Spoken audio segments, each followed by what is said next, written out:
All right. Well, Halitics 2026. I'm Hal Ginsberg, and yeah, first video back in the new year, obviously, and took a little time off. And I considered even not doing a program today. I'd originally thought, why not just take the whole week off, the whole week between, starting between Christmas and New Year's, and then going into 2026. But I thought it's been a long time. I've been off for a while, and I don't want to forget my game, right? I don't want to lose my game. So I'm back on.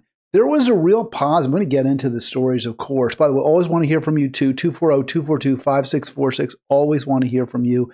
That's why I do the show live, right? I mean, I want your feedback. I want your input while I'm broadcasting. You can only get that if, I take your calls and if I broadcast live rather than keeping, rather than recording and then doing editing and all that. So I like the live vibe.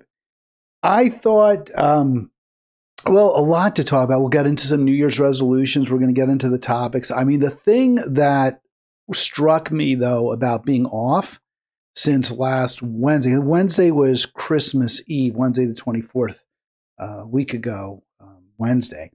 And the thing that really struck me is that it's sort of nice not keeping abreast of the news. I mean, that was really the best thing.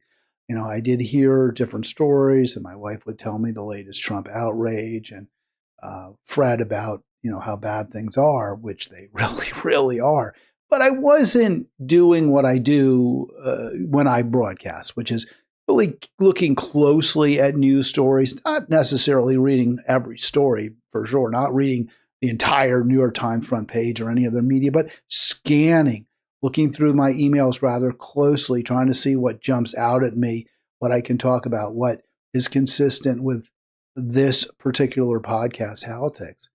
And, I'll say for the new program, for the new year, again, the theory, the animating principle of Halitics is trying desperately, as though our lives, our future depends on it, which it does, in my opinion, certainly. Building a better world, a world where, at least in this country, in this state, wherever you are, your city, there's a real push to guarantee that all have enough and none have too much. And they're both really important. I know a lot of liberals used to say when I was growing up, and I grew up in, affluent circumstances. So people were rich. And the kids, you always have some empathy, some sympathy for the underdog, I think, when you're a kid. Most people do, not everyone, but most. So I think there was generally a view that we should have a tight safety net. Yeah, you'd see poor people. You might have some sympathy for them, might have some empathy for them. They shouldn't be hungry. They shouldn't be living in squalid circumstances. But that doesn't mean we need to raise our own taxes. That doesn't mean we need to pay more. And that's not my attitude. My attitude is you have to not just eliminate poverty, not just address circumstances that the least among us live in, but really make sure no one has too much. No one has more than they need to live a very, very comfortable, very, very easy lifestyle. No one has enough to pervert, corrupt, take control of the system. Obviously, we live right now in a plutocratic kakistocracy, or a kakistocratic plutocracy, something of that nature, where the richest and the worst among us rule. There's just no doubt about that. And that wouldn't happen if we were in a situation where we had 95%, 99% top marginal tax and estate rates. That's what we really need, marginal tax rates at the top of close to confiscatory. Not, I wouldn't say ever 100%. Even if you have an income of $1 billion, and you can push it up to $1,000,000,001, that $1 more shouldn't all go to the state. 99 cents of it should, along with, of that billion that you put into your own pocket, 950, 960 million. You could get a little bit. You get to live so much more better than everybody else, but most of it, of course, would be taxed away.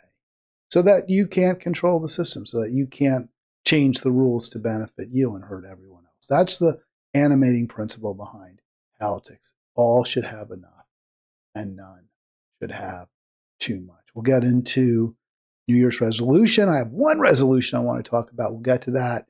I do want, again, please do click subscribe. Don't forget, we've got that great, I think it's a great resource, the Halitics Facebook page. Join Halitics on Facebook. Kind of getting into it with some of the folks there who seem to think this Somali daycare alleged corruption scandal, and I mean, there was some corruption, there is some, I suppose, is this huge and critically important story.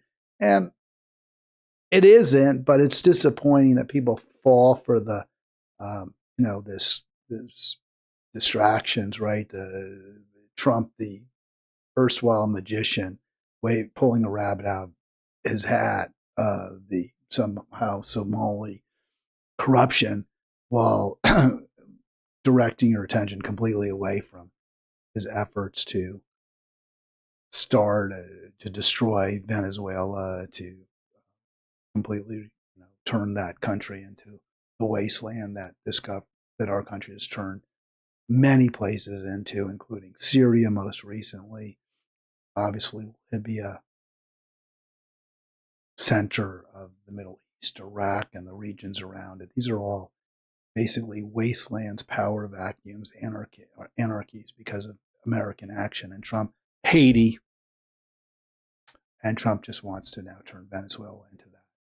So this is what he's doing, is focusing you on Somalia, taking away the knowledge that we have of the human-caused climate catastrophe, the Holocaust, that is our burning up our planet, the genocide by Israel and the United States. These are all the issues we need to focus on. We need to address why they're happening to a degree, why we elected or we put in a position to become elected somebody as terrible as Trump. We need to address all of that. That's what we do here at Halitics. That's what we've been doing for years. Hopefully you'll become part of our, is movement too strong a word, part of what we're doing here, 240-242-5646. I promised in the description of today's program I was going to be a little bit more maybe optimistic, maybe accentuate the positive. Don't mess with Mr. In between. That's what we're going to try to do a little bit, because it can be, it's a little bit, heavy sledding if all we do is talk about the bad stuff. So I want to talk now. I want to just move to, I think, probably the feel-good story. If there was a feel-good story of 2025, it was the election of Zoran Mamdani, a Muslim, an anti-Zionist, certainly it would seem a democratic socialist as he describes himself, somebody who, unlike virtually everyone who has any political power in our country, somebody who actually appears to be on the side of the working people in this country, who's against the plutocrats, against the militarists. So the Zoran Mamdani story is very important, one we're going to focus on right now. And I've had my issues. I don't think Mamdani's perfect, for sure. Nobody is. But there are some warning signals, but there are also some positive signs. Professor Corey Robin at Brooklyn College, this guy I used to talk, I actually had on my radio program, The Morning Show, back in Monterey days, I don't know, 15 years ago. I talked to him. One of the most progressive, really deep thinkers in academia today, which is the reason I believe, and he pointed this out in one of his posts here on Facebook, that he's never been offered any academic job except as a professor at Brooklyn College. Now, he may not want to go anywhere else, but this is a guy who's very, very well known, posts in many places, an extremely good writer, got into a beef with Mark Lilla, who is a professor at Columbia University, about history. It wasn't that political. There were some political overtones to it. And I think, to be honest with you, Robin had the better of his dispute with Lilla. Now, I think both of them got it somewhat wrong, and I commented in the way that I think was appropriate to correct them both. But again, Mark Lilla, one of the most highly regarded history professors in the country at Columbia University, and I think Robin clearly had the best of him in the debate. But because of Robin's very, very leftist critique of history, his critique of America, our institutions, which supposedly the academic,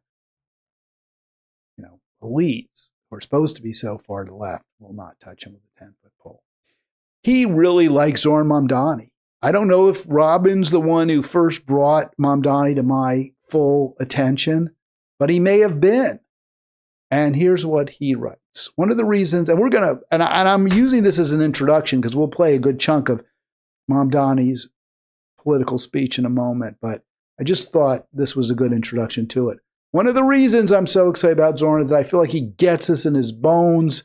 He doesn't see socialism and government as the last stop before penury and poverty, or as a way of catching people who would otherwise fail as a safety net. So he's saying, no, government shouldn't just be a backstop. It shouldn't just be like the bank of last resort. When you have nothing, when you're about to be evicted, you go to the government and they write you a check. No, that's not what he thinks, Robin thinks government should be, nor is it what Robin believes that Mamdani thinks government should be. Instead, Mamdani views it, according to Robin, as a launching pad, as a way of doing great things, all of us together cooperatively.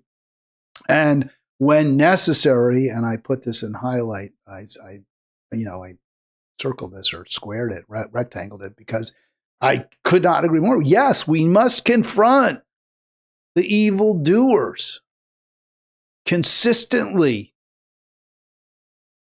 And then Robin says it feels like coming home because he's so excited that there's somebody who really seems to get it. Now, I think Robin's pretty spot on, and he posted that a couple maybe days ago, I think before Mamdani's speech yesterday when he took office. So I'm going to play a good chunk of it. I'm going to play all of it. Now, I've said before on this program, I'm not a big believer in political speeches. I never watch them live, and I didn't watch this one live.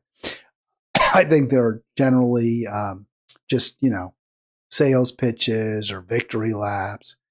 I don't know that Zoran Mamdani is going to come through with what he says, but the reason I'm playing this is because he provides the template. This is what Democratic politicians must do, Democrats must do, if they're going to be in any way a true opposition, not just to Trump, but to the corporate elites, to the billionaire class, to the militarists, to the theocrats. Only if the Democratic Party embraces not just Mamdani's message here, but the policies underlying it, can we hope for something better. Unless you're willing, as I've called on you to do over and over again, to abandon the Democrats, to go, to vote green, to vote independent. I think that is ultimately the best solution. It hasn't happened. It's not happening. People aren't, for whatever reason, leaving the Democratic Party. So the only other way I can see us saving our planet, saving our soul, is if the Democrats embrace Mamdaniism, for want of a better word. And if Mamdani himself embraces Mamdaniism, here we go. All thank you to the people of New York. A moment like this comes rarely.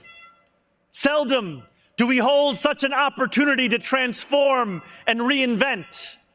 Rarer still is it the people themselves whose hands are the ones upon the levers of change. And yet we know that too often in our past, moments of great possibility have been promptly surrendered to small imagination and smaller ambition. What was promised was never pursued. What could have changed remained the same. For the New Yorkers most eager to see our city remade, the weight has only grown heavier. The wait has only grown longer. I'm going to stop here for a minute. I'm going to play a lot of this. So it's going to be probably about 5 minutes. I just want to interrupt it. Pretty much every word I think is really good. Again, I think it's a really great speech. I don't like political speeches in general. Again, they're sort of sales pitches. They're meaningless in a way. They don't have any power. But, any power in and of themselves. Now, to motivate people, yes. To push people to take action they may not have otherwise taken, that can often be the case. Certainly, we'll see many political speeches like, obviously, Dr. King's. I have a dream speech. Obviously, was tremendously influential. It actually moved politicians to vote for civil rights. It was an incredibly important speech. I don't know that an elected like Mamdani can really do that. What they can do is they can motivate people to vote better, to support progressives, to refuse to vote for the corrupt corporatists, and also to expect more. So I'm hoping what Mamdani's doing here, what he's trying to do, I hope what he is doing is saying to the people, hey, listen, I'm going to be fighting for you day and night. We've missed our opportunities in the past. There have been times when we've backed people and we've elected them and they haven't done what we hoped they would do. They haven't done what they said they would do. I'm not going to be that person. I'm not going to be Barack Obama. I'm not going to be AOC, though he did have AOC at his speaking, to introduce him. So I'm hoping that's what Mamdani is saying. He's raising expectations, not raising expectations in the sense that he will get every single thing done that people want, but raising expectations in the sense that he's not going to compromise. He's not going to give in. He's not going to follow orders handed to him by Wall Street, by Trump. That's what by Hakeem Jeffries. That's what I hope he's telling the people of the city of New York. I am going to be fighting for you. And if he doesn't, if rather than meeting the heightened expectations, he falls short, then my hope is that people say, wait, he lied to us. He misrepresented what he was going to do. Let's get rid of him and find somebody better. Let's find somebody that we can trust. I'm not saying that's what's going to happen, but that's what I want the takeaway to be. You have got to follow through, Mamdani, by making every possible effort to pass legislation, to push policies that will make life just a little bit better for poor, struggling, working class New Yorkers, and almost as important, take away a lot from the billionaire elites. And I'm cautiously optimistic that that's what he's trying to do. And not only raise expectations for his voters and for the people in the city generally, whether they vote for him or not, but also to say to voters, hey, there's people out there who aren't doing what they said they would do, who are acting in your worst interests. Vote them out. Of course, that's where I've got my beef with Mamdani, because he didn't say, let's vote out Hakeem Jeffries. He didn't say we need to do better than Hakeem Jeffries. We need to find somebody better. He said just the opposite. Now is not the time. My biggest complaint so far about Zoran Mamdani. In writing this address, I have been told that this is the occasion to reset expectations, that I should use this opportunity to encourage the people of New York to ask for little and expect even less. I will do no such thing. The only expectation I seek to reset is that of small expectations. And this is a really crucial, and again, what I was just saying he's doing. You can't have small expectations, not just of Mamdani. You can't have small expectations of the Democratic Party, of Kathy Hochul, of Hakeem Jeffries, of whoever the Democratic nominee is in 2028. We must demand the most from them. We must demand that they give up their perks, that they betray the billionaire elites, their big-time donors, We must insist that they throw those malefactors of great wealth under the bus at every opportunity. And if they don't, then we say adios to them. That's what we must do. That's what we must commit to do. That's what we must resolve to do in 2026. Beginning today, we will govern expansively and audaciously. We may not always succeed, but never will we be accused of lacking the courage to try. To those who insist that the era of big government is over, hear me when I say this. No longer will City Hall hesitate to use its power to improve New Yorkers' lives. So really so important. I mean, again, it sounds great, okay? I'm not going to say, oh, yeah, he's wonderful. He's all that. He's the bee's knees. I love the message. And I love the fact that he's saying, hey, don't lower your expectations of me. Raise them. Now that what follows is we have to see this through, the people in New York especially. Obviously, I don't live in New York City, but hopefully they will. But also, this has to be the widespread understanding going forward of Democratic voters and of Democratic electeds. That's why they can't stand him. That's why they're so. That's why Hakeem Jeffries was so unwilling until the very last second when he was up against it to endorse Mamdani, and only endorse him probably in return for a promise that Mamdani would discourage any challenges to Jeffries in 26. Now that was a terrible, terrible thing for Mamdani to do. I don't care. Go ahead. Tell Jeffries, oh, sure, absolutely. I won't call for any primary challenge to your representation of the district that you represent. I won't call for that. And then just do it. Who cares? And be honest about it. Say, yeah, I did tell Jeffries. I said, sure, I'm not going to call for you to be primary, but you know what? I am. Because what matters more than my promise to this corrupt, soulless corporate apparatchik, what matters more is that we have people who care about you, who will act in your behalf in government. For too long, we have turned to the private sector for greatness while accepting mediocrity from those who serve the public. I cannot blame anyone who has come to question the role of government. That's such an important statement. I wanted to really, really, really highlight that. I cannot blame anyone who has come to question the role of government. This has been the exact playbook. This is what corporate elites have desired for so long and have pushed for so long to make government perceived as, at best, ineffectual, at best, a money pit, at best, an institution that cannot help you. This is why Ronald Reagan said, the biggest lie, I'm from the government and I'm here to help. Because the one thing that the billionaire class fears is a robust, powerful, honest government.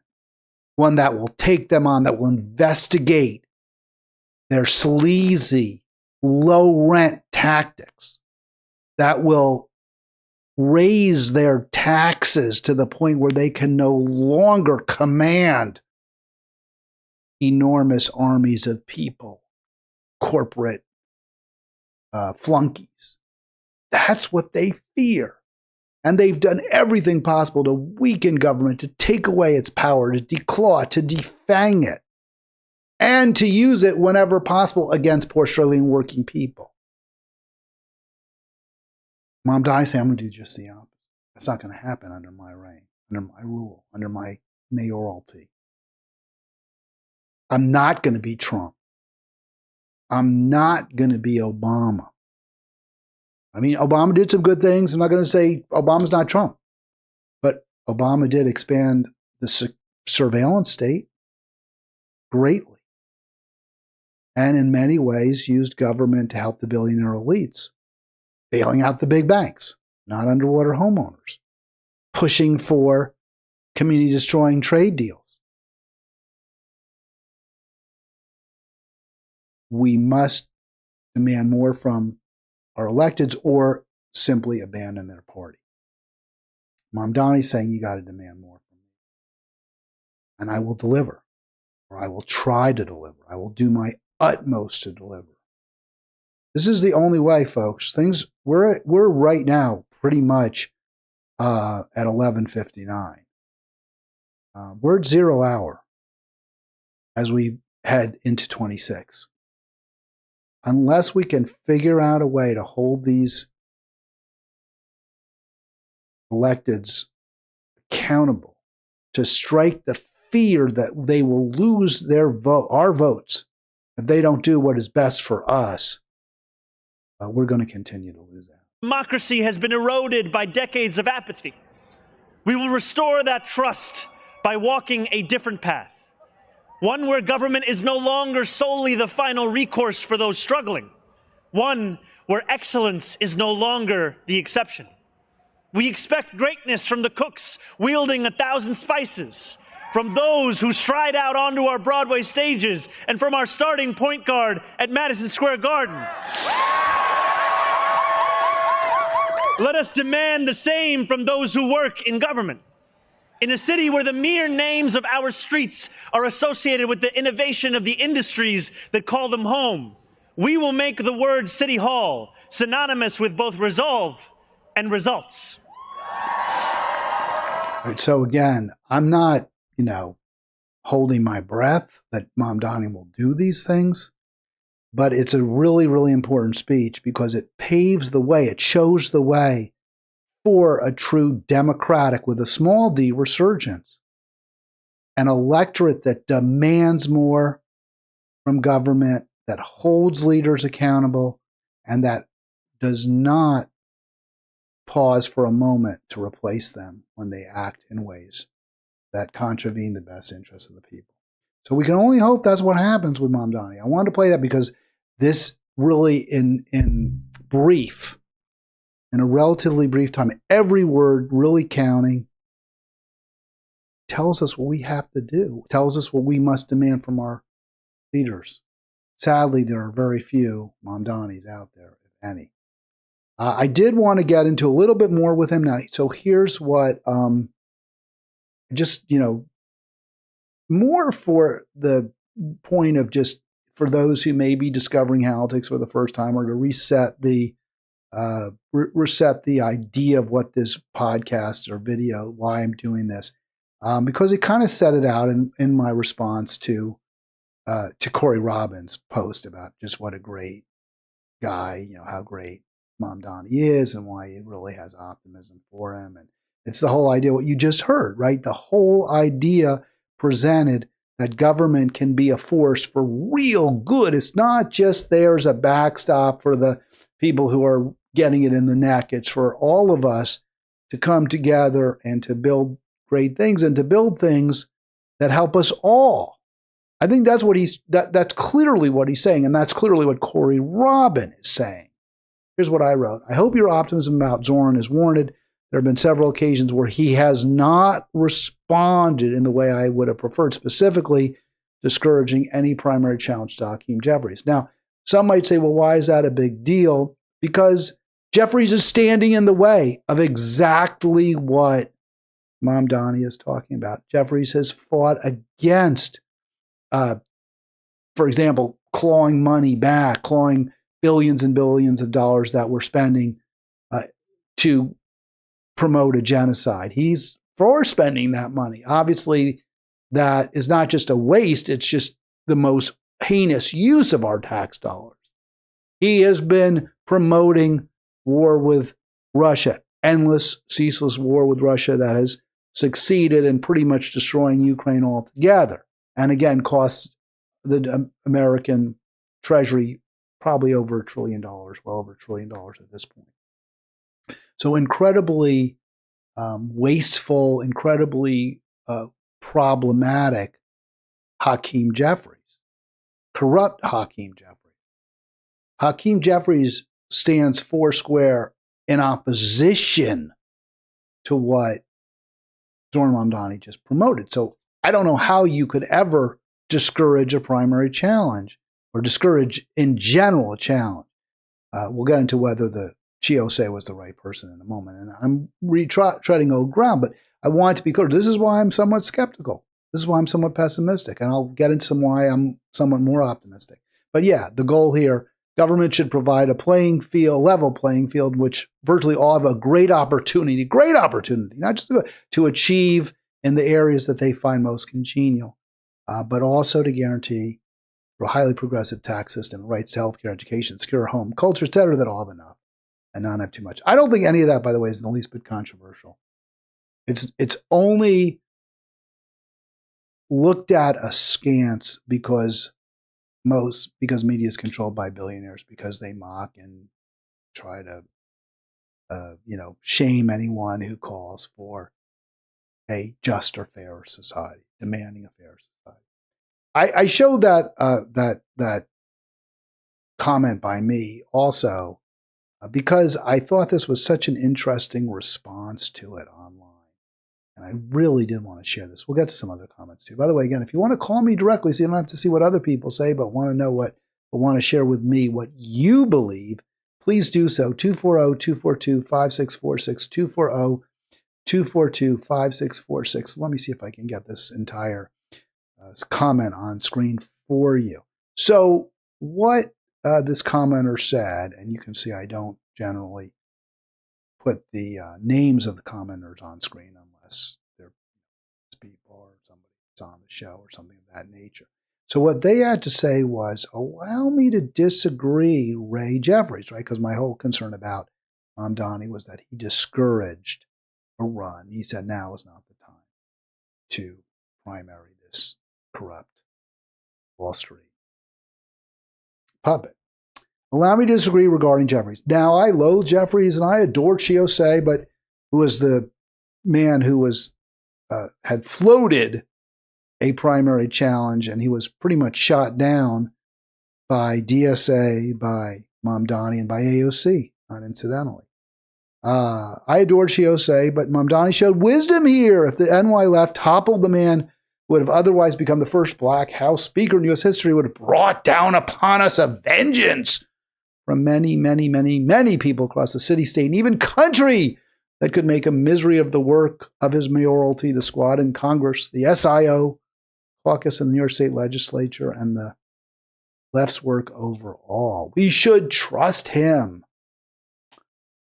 If people are going to try to torpedo Zoran Mamdani's mayoralty because he challenges the corrupt Hakeem Jeffries, the Wall Street darling Hakeem Jeffries, if that is their what they will do, then they're never going to be on his side. They're never going to work with him. I could not disagree with this post more strongly. You are only on the side of Hakeem Jeffries if ultimately you're on the side of Israel, if you're on the side of Wall Street, if you're on the side of the big banks, commercial banks, as well as obviously the investment banks, the free traders, the short timers. That's who likes Hakeem Jeffries, the polluters, the labor exploiters. That's who likes Hakeem Jeffries. Now, the point that this commenter is trying to make is, well, but he's black. He's black. So even if I don't like him, even if I loathe him, there'll be all this support from him from the African American community that we can't buck, and they'll take down Mamdani. I have a little bit more faith in people than that. I understand that CNN and MSNBC and obviously Fox are going to do their utmost to play the race card over and over and over again. I understand that fear. The response has to always be, I support primarying Hakeem Jeffries because his policies have hurt the very people that he is supposed to be representing, because his policies are making life harder for poor, struggling, and working class New Yorkers who are disproportionately people of color. I support primarying Hakeem Jeffries because Hakeem Jeffries' policies are a big reason that Donald Trump got a decent number of black male voters and got perhaps a majority of Latino male voters. That's why I support primarying Hakeem Jeffries. And you have to say that over and over and over again. Real change will not come from a Democratic Party led by Hakeem Jeffries. You have to make that point as well. Yes, he is the leader, and that's a big reason we're primarying him. Because as our leader, he will stymie, he will prevent us from improving the quality of life that poor, struggling, and working class people enjoy in this country. He will promote exploitation. He will fight against neighborhood improvement programs. That's why we're primarying Hakeem Jeffries. Now the commenter also says we should trust him. I so don't understand that. Why should we trust anybody? We can see with our own two eyes what's happening. Hakeem Jeffries has been a staunch defender of Israel. He has fought against regulations that Wall Street opposes. He has consistently refused to promote any kind of wealth or income redistribution. Why should we trust Mamdani when he says now is not the time? I mean, I don't understand that. Mamdani's a politician. I like a lot of I like almost everything Mamdani says and stands for. But no, we're adults. We don't need to trust anyone on faith. Mamdani didn't say why. If he had given like a really, really, really good explanation, like maybe if he had said, yeah, now is not the time to primary. And by the way, I'm not saying you shouldn't primary, that Chiosei was the right person. I think there were some legitimate reasons not to back Chiosei. That doesn't mean you say now is not the time to primary Hakeem Jeffries. You say, I don't think Chiosei is the right person to primary Hakeem Jeffries, but we need a primary challenge to Hakeem Jeffries. That's what you say.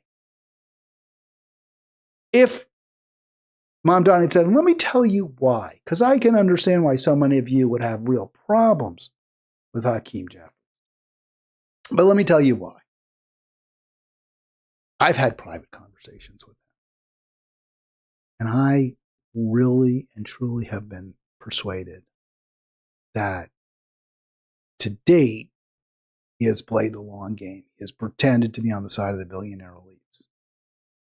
But once we get a majority, he's going to turn that all around. He's going to actually call for Medicare for all. Remember, he's been totally against that. He's been against Medicare for all. Hakeem Jeffries' entire time in office. He's never said he would have a vote on. He didn't support AOC. Remember how Nancy Pelosi rallied opposition to AOC being the ranking House Democrat on the House Oversight Committee? Nancy Pelosi, a nobody, right, at this point, former Speaker of the House. She rallied support. Hakeem Jeffries could have kiboshed that. He could have said, you know what? Stay out of this, Nancy. I think AOC is the right choice. If he had done that, she would have gotten the job. Now, I'm not a big fan of AOC, but she sure as hell would have been better than the dead guy they put in there, Gerald Connolly. So if Mamdani has an explanation for why he supports Hakeem Jeffries, because he does. If he has some good explanation for it, I'm like, okay, well, I'll listen. I'll listen to your explanation and maybe I'll believe it. But just without more, oh, we shouldn't primary him. No, that's not going to happen. I don't trust anybody, to be perfectly honest with you. I trust them as long as they're doing what I want them to do. Now, that said, he is doing what I want him to do in some really, really important areas. And most particular, I was actually have to say, this is a really, really positive development from Zoran Mamdani. It was, I mean, this is, and I got this almost, I don't know if it's the exact same story, but may have been that Haaretz reprinted this, but I saw something very, very similar, could have been different, but very similar, in Jewish Telegraph Agency, which is very Zionist, very anti-Palestine. Haaretz is a little more reasonable. So I use the Haaretz story because I believe them more than I believe JTA. Mamdani revokes BDS, revokes a boycott, divestment, sanctions rule in New York City, synagogue protest bans, and sweeping rollback of Adams' orders. Now, that is really, really good. That is a real positive development. That is something we should be happy about. And I am. No question about it. The new mayor avoided all Adams-era executive orders issued after the federal indictment, including the city's adoption of the IHRA, International Holocaust Museum's definition of anti-Semitism, but pledged in his inaugural address to keep the Office to Combat Anti-Semitism open. So I want to just briefly address that with keeping the Office to Combat Anti-Semitism open. I can't really say I have a problem with that. I have said over and over on this program that I think anti-Semitism is way overblown as a problem in this country. I'm not saying there isn't any, but I'm not sure what are the impacts. I'm not sure who's hurt by it, if anybody. I think so many times examples of it are complete nonsense. They're just people protesting Israel's cruel and inhumane policies. But anti-Semitism is cried, it's a boy who cried wolf over and over again. Now, that doesn't mean there may not be a wolf. I haven't seen the wolf. I haven't seen evidence of the wolf. So you might say, well, given that fact, why would you then, why would you not oppose an office to combat anti-Semitism? If you don't even think it's a real thing, why would you, want to even have the office? Well, I think there is some anti-Semitism. Like I said, I'm not saying there's none. And I think if you use the office correctly, it can be a real force for good. So how would I use the office to combat anti-Semitism? Well, I would probably put a Palestinian or a pro-Palestine advocate in charge. They could be Jewish, right? Maybe they're not a Palestinian. Maybe they're Jewish Voice for Peace or Students for Justice in Palestine. A rabbi who is an anti-Zionist rabbi, because there are anti-Zionist rabbis. So maybe you find someone like that to head that office. And then you start issuing all manner of statements, orders, press releases that identify the major driver of anti-Semitism, Israel. False claims of anti-Semitism are what is creating real anti-Semitism. Call out Greenblatt, Jonathan Greenblatt, the head of the ADL. Call up the ADL. Say these are the organizations that are creating Jew hatred. People believe that what Israel is doing reflects what all Jews are doing. The failure of so many in the Jewish community to disavow Israel is a major factor in anti-Semitism to the extent we're seeing it. Where we see Jewish people being killed, whether, at the Bondi Beach in Australia, it's in large part because of the actions of Zionists, of aggressive, anti-Palestine Islamophobes. That's what I would say could be a really, really good use of the office to combat anti-Semitism. Call the rabbis in. Call Rabbi Cosgrove in. Park Avenue Synagogue, who was dead set against Mamdani's candidacy. Call in the rabbi from the Stephen Wise Reform Synagogue, now whose name escapes me for the moment, and say, hey, you're championing Israel at the expense of the people of Palestine. You're championing Israel at the expense of the American taxpayer. That's what's causing a lot of Jew hatred. You got to stop it, guys. Because we know you care about Jewish people, you're rabbis, right? That, to me, would be a great use of the office to combat anti-Semitism. So, yeah, don't close. Fine with it. 240-242-5646, 240-242-5646.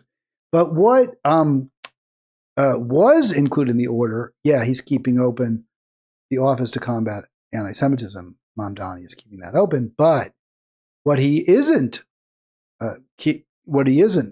moving forward with are bans on protesting in front of synagogues. That's tremendous. Because I was afraid of that. Remember, there was that protest in front of the East Side Synagogue where they were holding meetings by groups that are selling land, Palestinian land that was stolen, moving settlers into the West Bank. And you say, no, we're not going to stop people from protesting that. Let's hope that continues. This is important, the ban on city employees cooperating with the BDS movement. That's a really, really good thing. He's saying, hey, you work for the city, you're a cop, you're a teacher, you can be part of the BDS movement.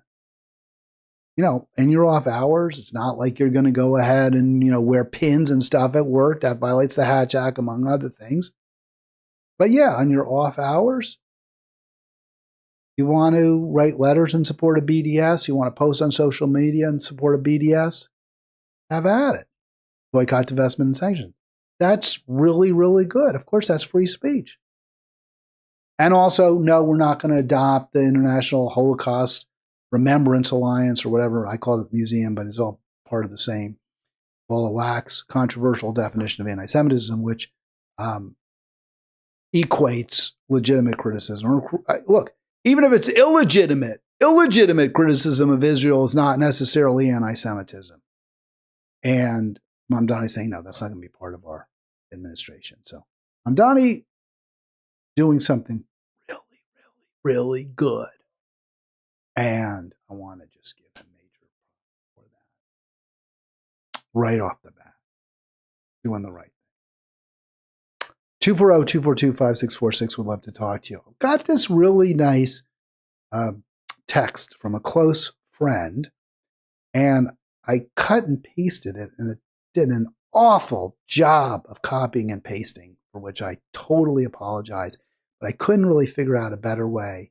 Well, I could have, but I just didn't feel like going through the motions again of putting this up so you could read it.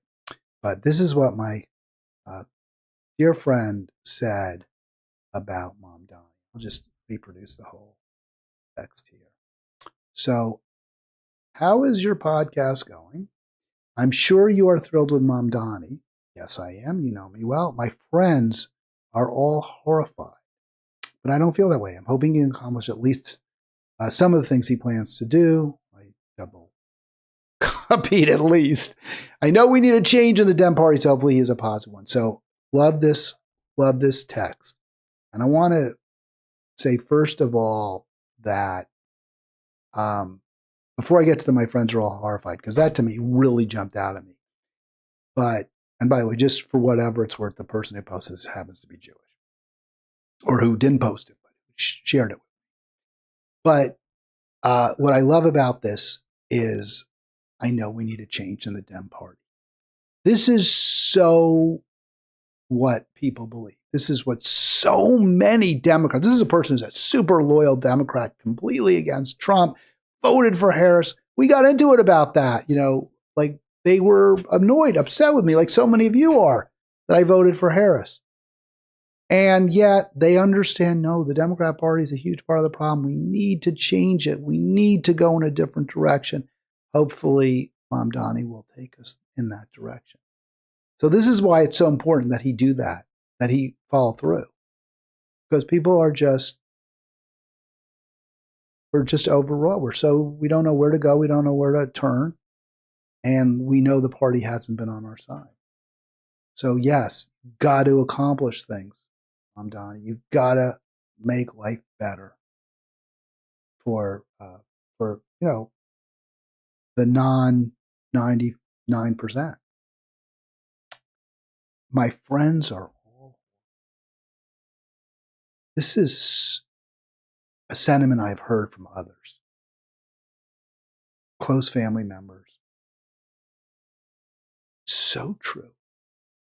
I happen to know very, very progressive people.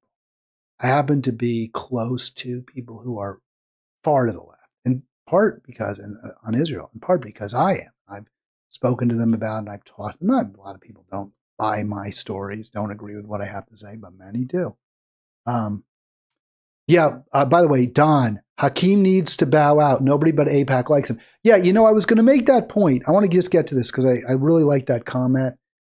The commenter who said to me that there will be this terrible backlash against Zoran if he promoted a primary challenge against Jeffries, I think missed an important point. He's not popular. Jeffries isn't that popular in the black community either. And my example was Charlemagne calls him AIPAC Shakur. Don writes, Hakeem needs to bow out. Nobody but AIPAC likes him. This is exactly what Charlemagne said. Charlemagne said, he's AIPAC Shakur. He's not New York City Jeffries. He's AIPAC Shakur, making light of the fact that Jeffries, I believe, released a rap album, or at least has done rap, right? Like he likes to rap. So Charlemagne is one of the most, I believe, maybe I'm wrong about this, and I'm not a young guy, so I'm probably looking at people who are at least 30s, 40s and up. But Charlemagne's got to be one. I think he's based in New York City. That morning show he does is based in New York City.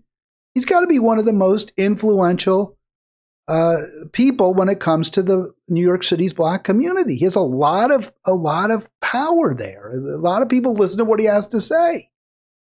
He's no Jeffries fan. He's not going to have a problem with an effort to primary Hakeem Jeffries. So I think that fear is overstated, to say the least. All right, back to where I was before. And thanks for that comment, Don, because I missed that point, which I really wanted to make. Yes, so many, and people, if you know a lot, because I know a lot. I'm Jewish, grew up in a Jewish family, knew synagogues, friends, and the like.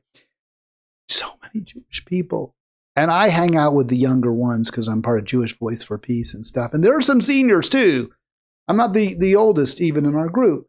But I mean, the vast majority of Jews over 50, they are horrified by Mamdani. And there's a couple reasons. One is they support Israel. They just cannot. It's in their bones. It's in their blood. They can't separate from Israel.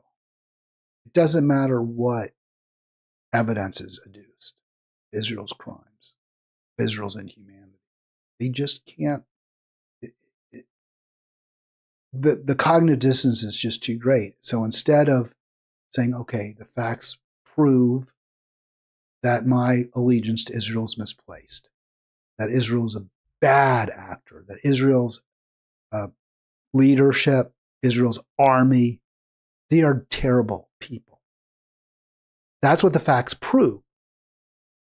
But you can't accept that. So what do you say? The facts are wrong. It's not true.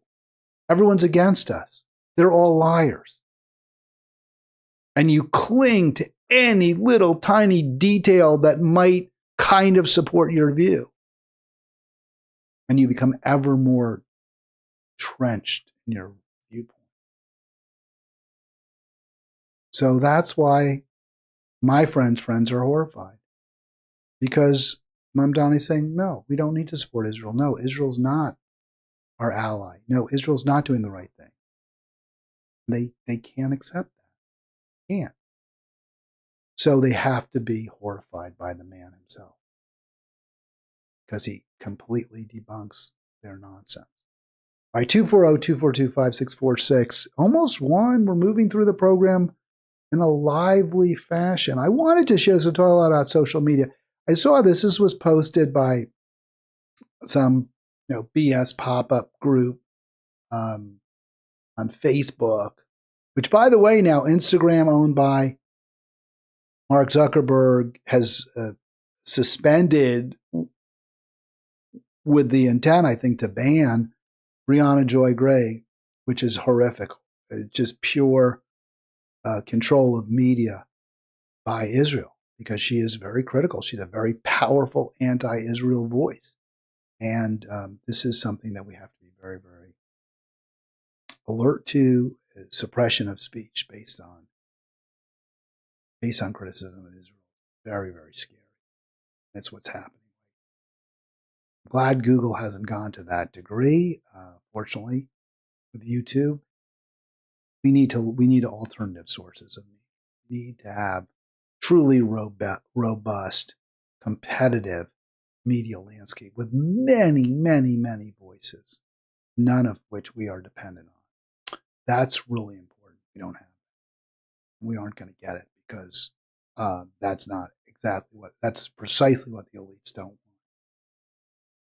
want. This was an interesting post. Therapists will not make space for those who believe in Jewish self-determination. I'm assuming, I don't know, maybe this is a hoax, maybe this isn't true, but they posted these little comments from this person in Canada who says, hey, if you're a big-time Zionist, don't expect that I'm going to help you. I think it says Tahrir there. Let me make one thing clear. I'm anti-Zionist like I'm anti-racist. I do not make space for Zionist feelings.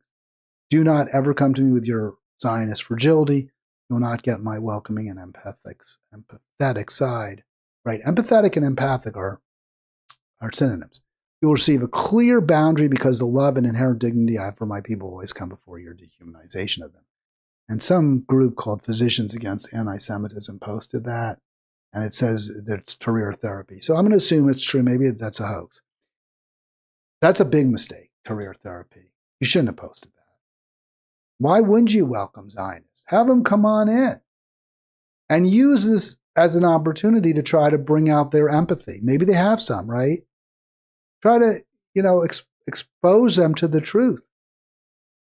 Anytime you have an opportunity to speak to people who hold dangerous, harmful views in an environment where they don't control all the shots, where they don't call the shots, where they don't get to decide if they're going to cut your mic off, if they're going to speak, their mic's going to be twice as loud as yours. They're going to be able to edit the conversation afterwards and present it in a way that makes them look good and you look bad.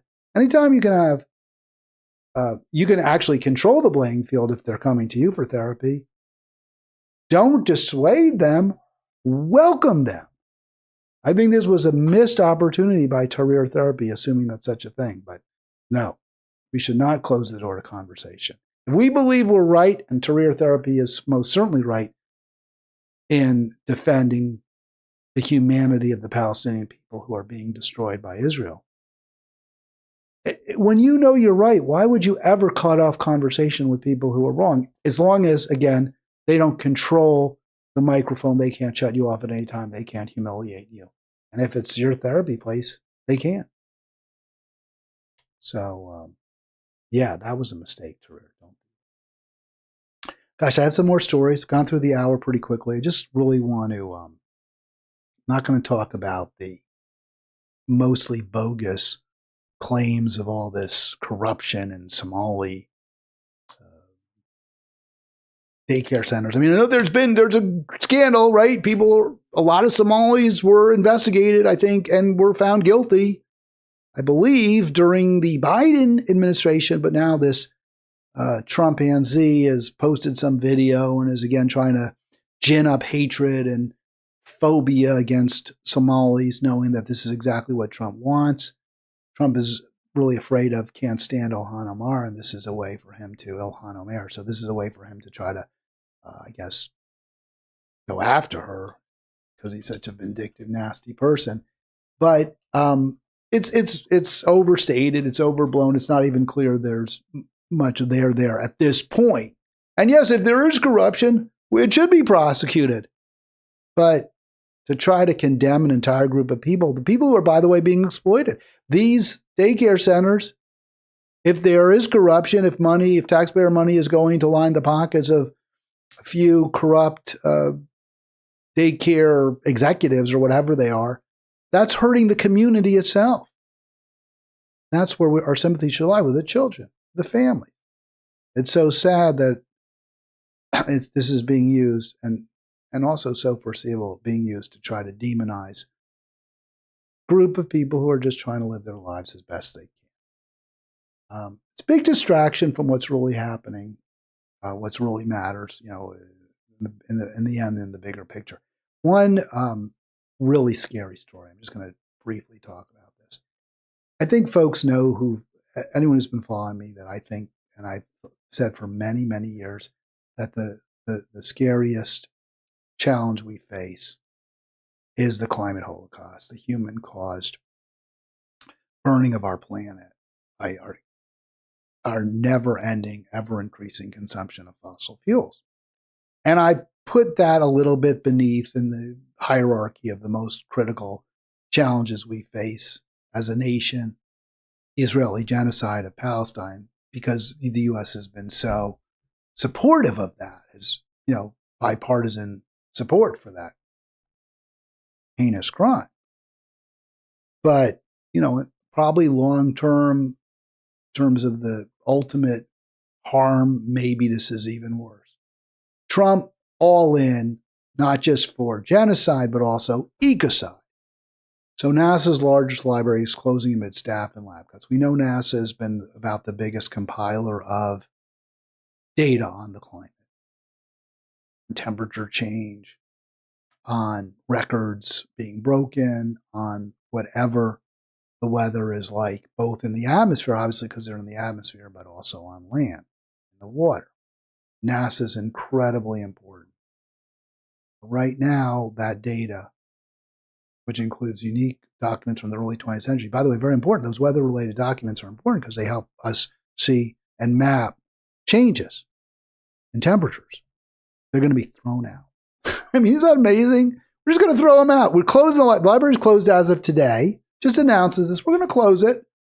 And we know a lot of researchers rely on it. By the way, that's why we're closing it. Because people get, credible, reliable, accurate information that demonstrates how badly humans are destroying our one place that we can live, our one home, planet Earth. And because there's this, really important resource that debunks all of our nonsense, the climate change is a hoax, because of that, we're going to just shut the library down. And we're not only going to shut it down, we're going to throw away the materials, many of which are not digitized or available anywhere else. We're just going to throw them out. They're going to be tossed away. I mean, you can't make this stuff up. Why do people vote for this? Because what was the alternative? Harris supports fracking, calls tariffs, sales tax, refused to break with Biden in any way. Those are the choices we've been offered. That's why Mamdani is so incredibly important. Because if he can restore trust, at least the people in the city of New York, in government, if he can demonstrate, if he can provide a model that government can really work to make life better for people, more people will vote for candidates like him. And people will not vote for the Trumps or the Harrises of the world. That's very, very scary to the elites. Yeah. In its budget request, by the way, I'm going to talk more about this, I hope, on Monday. Should be a Carlos Monday. I haven't talked to Carlos. I assume he's on board. Sometimes he can't make it. We'll see.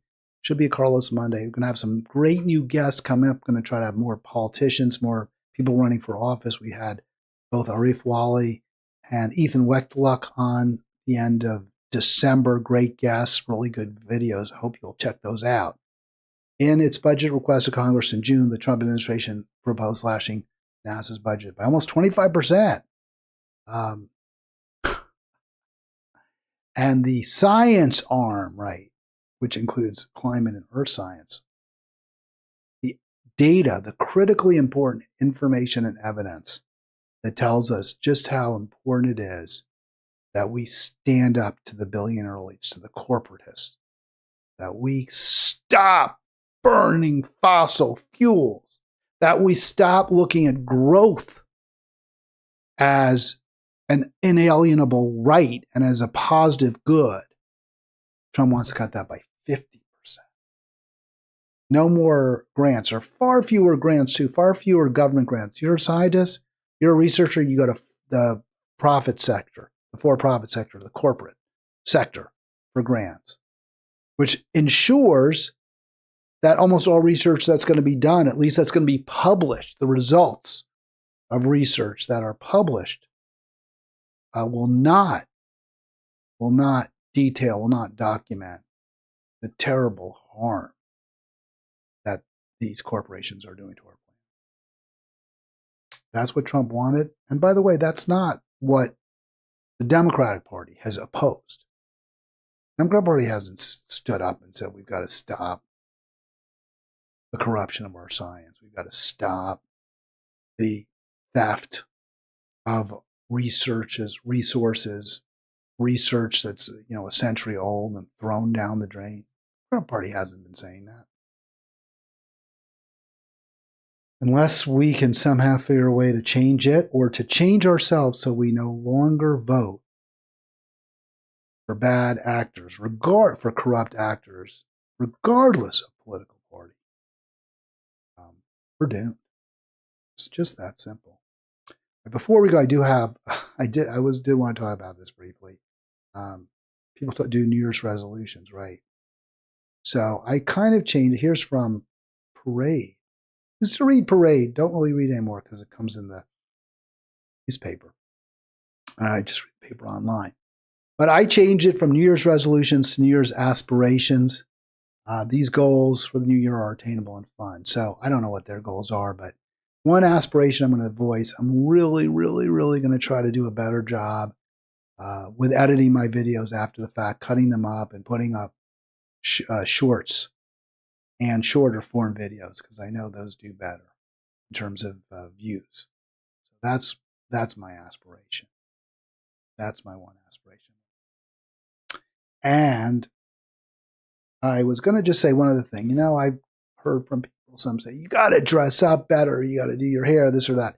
I was a lawyer for 10, 12 years. And one of the things I hated more than anything else, there were a lot of things I didn't like about being a lawyer. Some things I liked. I'm not saying it was all bad. Some really good things about it. I like arguing in court. I was good at it, I think. Learned an awful lot. Salaries were pretty good. The money was good, yeah. So there were things I liked about law.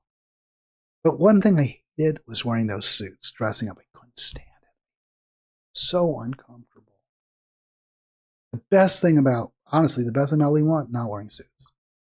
So people say, well, you should wear a collared shirt. You should this. Look, I dress the way I feel most comfortable. That's how I do it. I know I should do more with my hair. I will do something about that because it looks kind of slobby. But if you can't watch me because I wear sweaties or hoodies, I guess that's too bad for me.